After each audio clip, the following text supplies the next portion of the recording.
Assalamualaikum warahmatullahi wabarakatuh.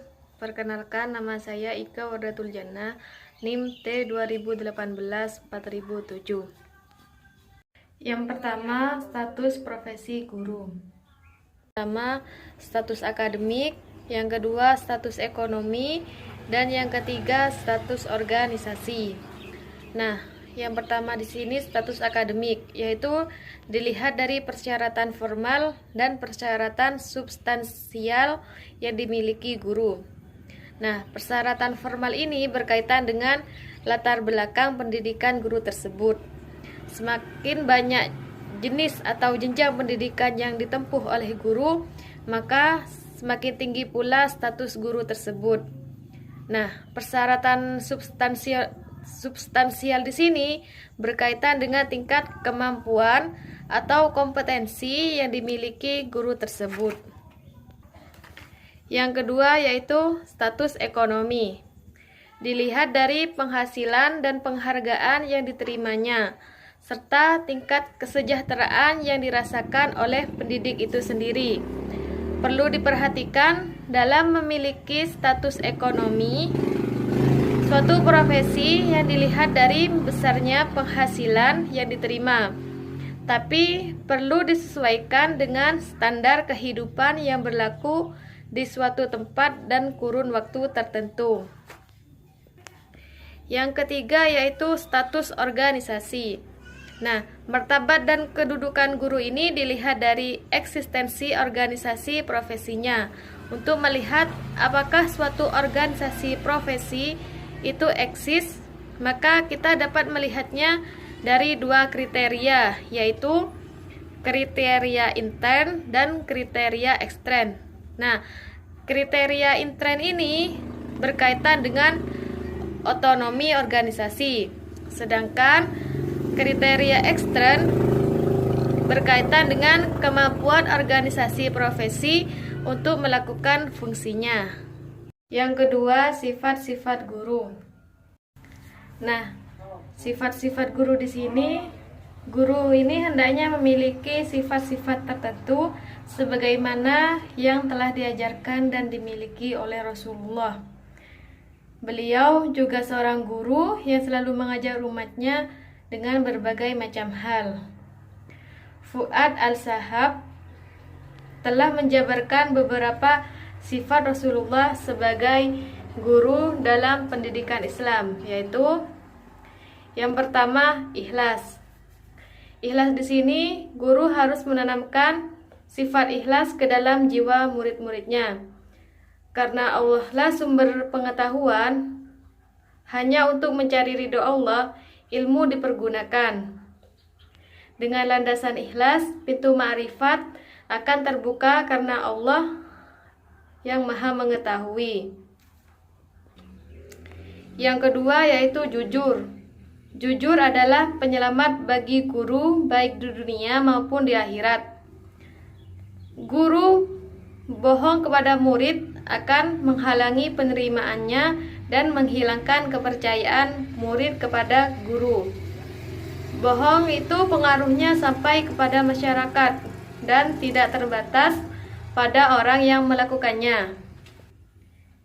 Yang ketiga, walk the talk, yaitu adanya perbedaan ucapan dengan perilaku seorang guru hanya akan membuat seorang murid berada dalam kebingungan. Mereka tidak tahu siapa yang harus dicontoh dan apa arti sebuah keluhuran budi dan kemuliaan akhlak. Yang keempat, adil dan egaliter. Allah memerintahkan untuk bersikap adil dan mewajibkan hambanya untuk berlaku adil terhadap kerabat dekat maupun yang jauh, juga terhadap musuh sekalipun. Nah, mewujudkan sikap adil ini akan menebarkan rasa cinta dan kasih sayang di antara sesama. Yang kelima, akhlak mulia. Akhlak mulia ini sangat terpuji dan harus dimiliki oleh seorang guru. Kemudian ia memerintahkan kepada murid-muridnya untuk berakhlak baik. Ucapan yang baik, senyuman, dan raut muka yang berseri dapat menghilangkan jarak yang membatasi antara seorang guru dengan muridnya. Sikap kasih dan sayang ini serta kelapangan hati seorang pendidik akan dapat menangani kebodohan seorang murid. Yang nomor 6 yaitu tawadhu. Dampak dari sikap tawadhu ini bukan hanya dirasakan oleh seorang guru, tetapi juga dirasakan oleh muridnya. Nah, sifat ini memberikan dampak positif bagi diri mereka sendiri. Nah, sifat tawadhu di sini dapat menghancurkan batas yang menghalangi antara seorang guru dan seorang murid. Yang ketujuh, berani. Berani ini tuntutan yang seharusnya dipenuhi oleh setiap guru. Dengan mengakui kesalahan tidak akan mengurangi harga diri seorang guru. Bahkan, sikap seperti itu akan mengangkat derajatnya, sekaligus bukti keberanian yang dimilikinya. Berani bukan saja dalam mengungkap kebenaran atau menegur perilaku murid, tetapi juga dalam mengakui kekurangan seorang guru. Yang kedelapan yaitu jiwa humor yang sehat. Dampak positif yang ditimbulkan dari senda gurau adalah terciptanya suasana nyaman di ruang kelas, halakoh atau pertemuan tertentu. Nah, humor yang sehat dapat menghilangkan rasa jenuh yang menghinggapi para murid, tetapi jelas dengan memperhatikan larangan untuk tidak berlebih-lebihan dalam bersenda gurau, agar pelajaran yang akan dicapai tidak keluar dari yang dicita-citakan dan tidak menghilangkan faedah yang diharapkan. Yang kesembilan yaitu sabar dan menahan marah. Kesabaran adalah alat yang paling baik bagi kesuksesan seorang guru. Amanah dalam perasaan jiwa. Amarah menyebabkan hilangnya kontrol diri dan lemah dalam melihat kebenaran. Nah, dampak amarah yang tidak terkontrol sangatlah menghinakan.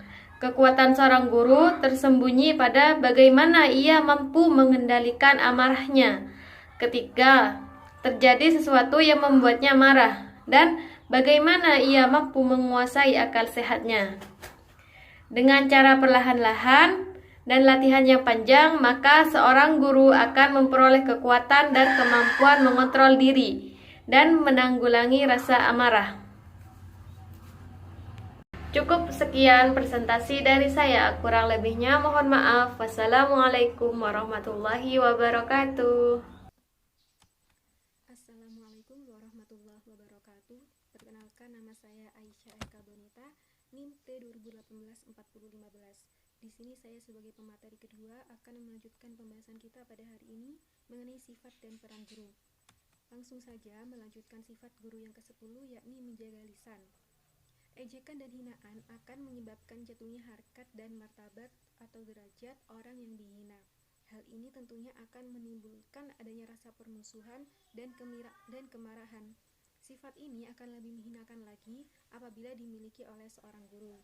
Oleh karenanya, kita sebagai guru dianjurkan untuk menjaga lisan. Pun Rasulullah SAW bersabda, barang siapa beriman kepada Allah dan hari akhir, maka berbicaralah yang baik atau diam. Dengan menjaga lisan, tentunya guru dapat menjadi teladan bagi peserta didiknya untuk mengajarkan bagaimana berkata yang baik-baik. Dan selanjutnya sifat guru yang 11 yaitu musyawarah. Dengan musyawarah ini dapat membantu guru dalam menghadapi suatu permasalahan atau perkara sulit yang dihadapinya. Meminta pendapat orang lain tidaklah menunjukkan rendahnya tingkat martabat atau keilmuan seseorang. Bahkan sikap tersebut merupakan pertanda tingginya tingkat kecerdasan dan kebijaksanaan seseorang. Dengan bermusyawarah, hal ini juga akan mendekatkan seseorang kepada kebenaran. Sedangkan yang meninggalkan musyawarah tentunya akan menjauhkan seseorang tersebut daripada kebenaran. Selanjutnya adalah beralih topik mengenai peran guru. Guru memiliki peran yang sangat strategis, sebab sangat berkaitan dengan keberhasilan dan kualitas pendidikan.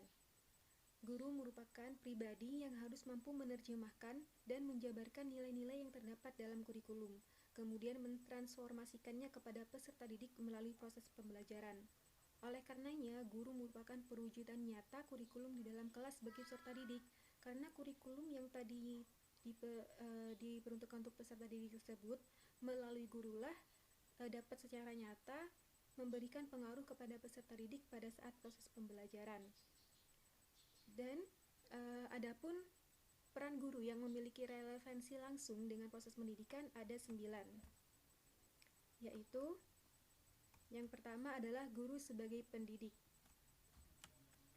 Guru sebagai pendidik menjadi tokoh, panutan, dan identifikasi bagi peserta didik dan lingkungannya. Guru harus memiliki standar kualitas pribadi tertentu yang mencakup tanggung jawab, wibawa, mandiri, dan disiplin. Berkaitan dengan tanggung jawab, guru harus mengetahui serta memahami nilai, moral, dan sosial, serta berusaha berperilaku dan berbuat sesuai dengan nilai dan norma yang berlaku tersebut. Peran guru yang kedua adalah guru sebagai pengajar. Untuk membantu peserta didik yang sedang berkembang untuk mempelajari sesuatu yang belum diketahuinya, membantu kompetensi, dan memahami materi standar yang dipelajari. Sehubungan dengan itu, tentunya sebagai seorang guru sebagai pengajar juga memiliki tugas untuk menjelaskan sesuatu. Guru harus berusaha membuat sesuatu menjadi lebih jelas lagi bagi peserta didik dan berusaha lebih terampil dalam memecahkan masalah. Selanjutnya, peran guru yang ketiga adalah guru sebagai pembimbing. Guru diibaratkan sebagai pembimbing perjalanan atau guide tour yang berdasarkan pengetahuan dan pengalamannya bertanggung jawab atas kelancaran perjalanan tersebut. Istilah perjalanan ini tentu saja tidak hanya menyangkut fisik, tetapi juga perjalanan mental, emosional, kreativitas, moral, dan spiritual yang lebih dalam dan kompleks. Oleh karenanya, guru sebagai pembimbing yang pertama adalah harus merencanakan tujuan dan mengidentifikasi kompetensi yang hendak dicapai. Guru harus telah menetapkan apa yang telah dimiliki oleh peserta didik sehubungan dengan latar belakang mereka dan kemampuannya, serta kompetensi apa yang mereka perlukan untuk dipelajari dalam mencapai tujuan. Yang kedua adalah guru harus melihat keterlibatan siswa dalam proses pembelajaran. Dan yang paling penting adalah bahwa peserta didik melaksanakan kegiatan belajar tidak hanya secara jasmaniah, tetapi harus melibatkan secara psikologis. Dengan kata lain, peserta didik harus dibimbing untuk mendapatkan pengalaman dan membentuk kompetensi yang akan mengantar mereka kepada tujuan yang ingin dicapai. Dan yang ketiga, guru harus memaknai kegiatan belajar. Dalam hal ini, guru memiliki tugas untuk memberikan makna atau arti dalam kegiatan belajar tersebut. Yang keempat adalah guru harus melaksanakan penilaian. Penilaian di sini berkaitan dengan bagaimana keadaan peserta didik dalam proses pembelajaran, bagaimana peserta didik membentuk kompetensi, bagaimana peserta didik mencapai tujuan, dan melihat atau mengevaluasi ketika tujuan tersebut tercapai, mengapa penyebabnya, dan apabila tidak tercapai pun harus diketahui apa yang menjadi sebabnya. Kemudian, peran guru yang keempat adalah guru sebagai pelatih.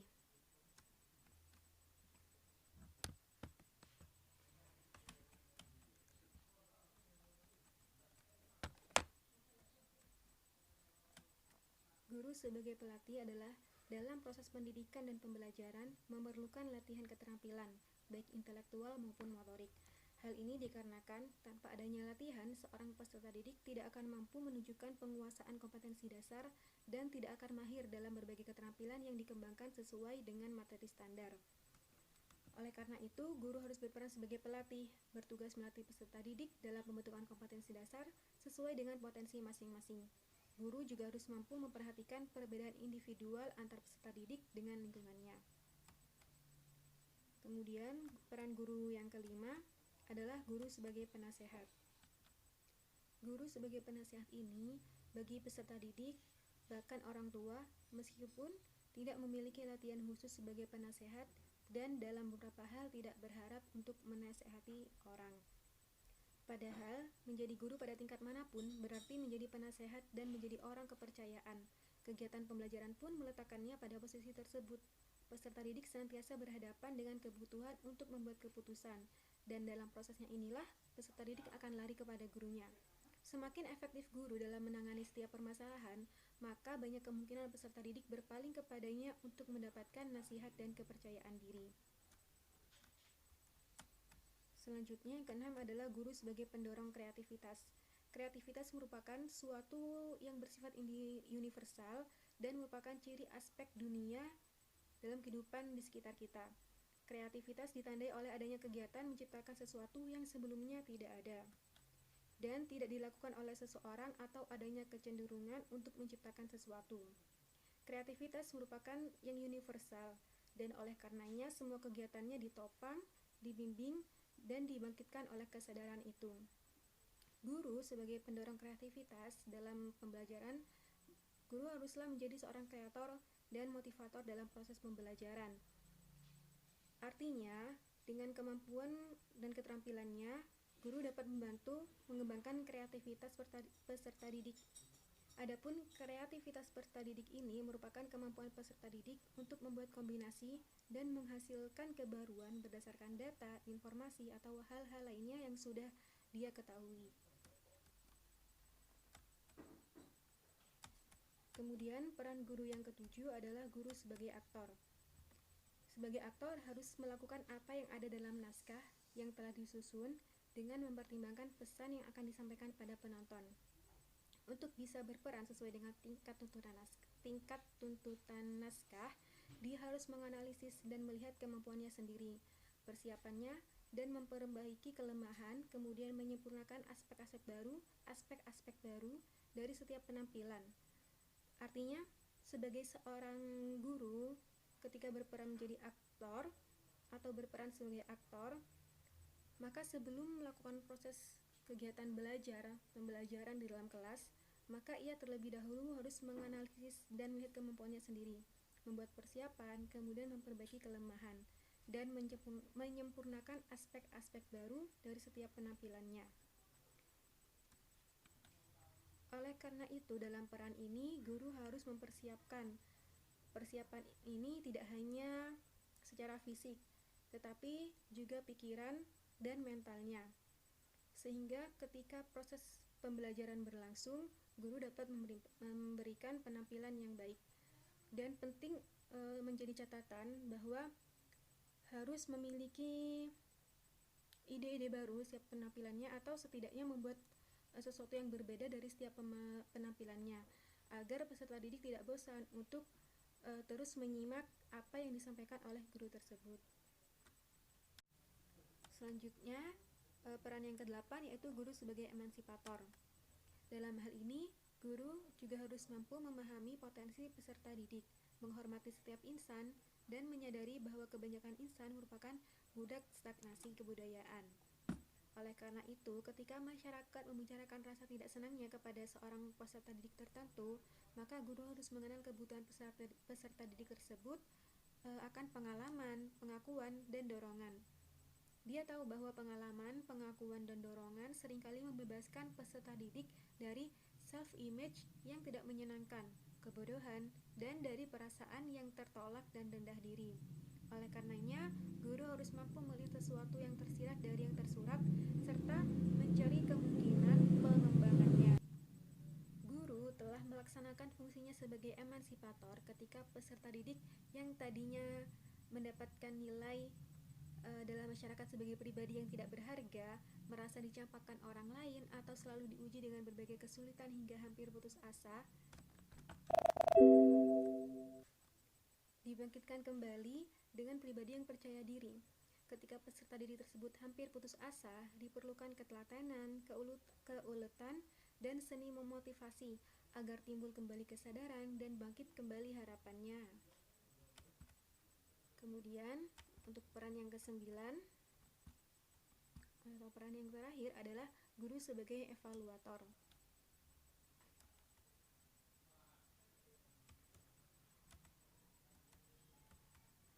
Guru sebagai evaluator harus melakukan harus mampu menganalisis sistematis dan berkesinambungan untuk melihat efektivitas program yang diberikan dan pengaruhnya pada peserta didik. Penilaian adalah suatu analisis tadi ya, yang bersifat sistematis dan berkesinambungan untuk melihat bagaimana efektivitas program tersebut yang diberikan dan bagaimana pengaruhnya pada peserta didik. Adapun tujuan penilaian pembelajaran adalah untuk mengetahui dan menindaklanjuti bagaimana pertumbuhan dan perkembangan yang dicapai peserta didik selama mengikuti pendidikan. Penilaian pembelajaran ini memiliki fungsi. Yang pertama adalah untuk memberikan umpan balik kepada guru untuk memperbaiki kegiatan pembelajaran. Yang kedua, sebagai bahan pertimbangan guru untuk melakukan kegiatan pembimbingan terhadap peserta didik agar secara fisik maupun psikisnya dapat tumbuh dan berkembang secara optimal. Fungsi yang ketiga adalah menjadi pertimbangan bagi guru untuk menempatkan anak dalam kegiatan yang sesuai dengan minat dan kebutuhannya. Fungsi yang keempat adalah sebagai informasi kepada orang tua tentang bagaimana pertumbuhan dan perkembangan yang telah dicapai oleh anak didik. Kemudian sebagai bentuk pertanggungjawaban lembaga. Fungsi yang kelima menjadi informasi bagi orang tua untuk melaksanakan pendidikan keluarga yang sesuai dan terpadu sesuai dengan proses pembelajaran. Dan fungsi yang terakhir yaitu sebagai bahan masukan bagi berbagai pihak dalam rangka pembinaan selanjutnya terhadap peserta didik tersebut. Kemudian sebagai catatan tambahan, 9 peran guru ini tadi dalam pengimplementasiannya dapat bersifat situasional, kondisional, fungsional, disesuaikan dengan beberapa aspek. Adapun aspek-aspek tersebut adalah